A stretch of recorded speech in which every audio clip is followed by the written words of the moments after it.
Hi there everyone, we have come to the final week of our daily videos. We've been on a journey through months now as a church. We've been on a journey through this crisis and we're not done yet. We've got more to go through together as a church family. We've been living through this crisis and a part of that has been these daily videos. But maybe you're watching these and you're not part of our church family, but you've been with us for a few weeks or months, maybe the whole time you've been journeying with us as we've been learning together through these daily videos. Maybe you've been catching us on through WhatsApp messages sent to you. Maybe you've been watching us on Facebook or on Instagram or on our YouTube channel or through some other means. You've been watching these videos. Maybe you live in Suffolk, maybe you live in Yorkshire or somewhere else in this country or even in this world, and you've been watching the videos with us. Well, let me encourage you as we come to this final week, let me encourage you to not stop here. Why not go back to the YouTube channel and watch videos that you might have missed along the way? Why not check us out on Facebook? Go to our Facebook page. We have our Sunday services live streamed there at 11 a.m. on a Sunday morning, and they're available after that as well. Why not watch those and join us on a Sunday, as it were? And find out more about the things that we've been talking about. This week we're going to take a look at knowing our times. We'll think about the times that we're living in at the moment and think about five signs of the times. And today, the first one, we live in dark times.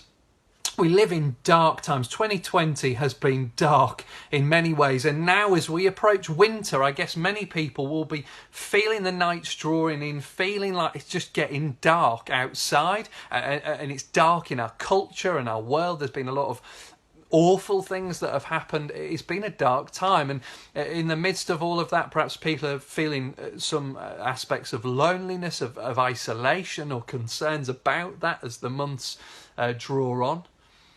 These have been dark times, and they are dark times. And into that, Jesus comes as the light of the world. Now, we know that from Christmas. We talk about Jesus, the light of the world. Maybe you're looking forward to Christmas. Maybe for you, Christmas would be like a bit of a milestone. It's a kind of thing that we're aiming for. We're aiming for through these winter months.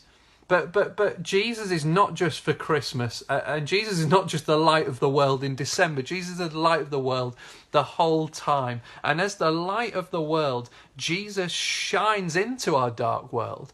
He shines and shows us how dark our world is. It's actually more dark than we realise. But then he also shines into this dark world and shines and shows us the God who made us. And shows us the good news about how through Jesus we can come to know this God who made us.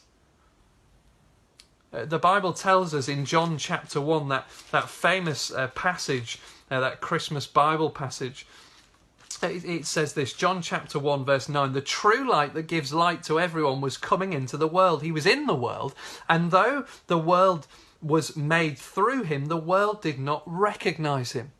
He came to that which was his own, but his own did not receive him. Yet to all who did receive him, to those who believed in his name, he gave the right to become children of God. Jesus, the light of the world, has come and he's made a way for us to receive him, to believe in him, and therefore to become children of the living God.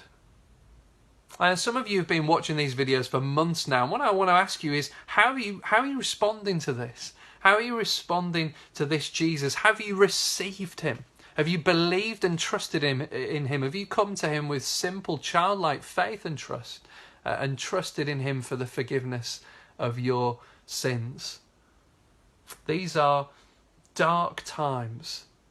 But into that darkness, Jesus shines. The Old Testament Christmas Bible reading, Isaiah chapter 9, we read of this distress and darkness and fearful gloom, and then we're told, nevertheless, there will be no more gloom for those who were in distress. In the past, he humbled the land of Zebulun and the land of Naphtali, but in the future, he will honour Galilee of the nations by the way of the sea beyond the Jordan. The people walking in darkness have seen a great light. On those living in the land of deep darkness, a light has dawned. What is that light? Who is that light? As we read on, for unto us a child is born. It's Jesus.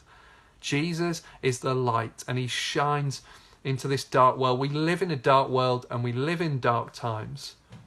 But Jesus is the light of the world. And in these dark times, I'm asking you, I'm pleading with you, after everything that we've heard over the last few months, to come to this Jesus and find the light of the world.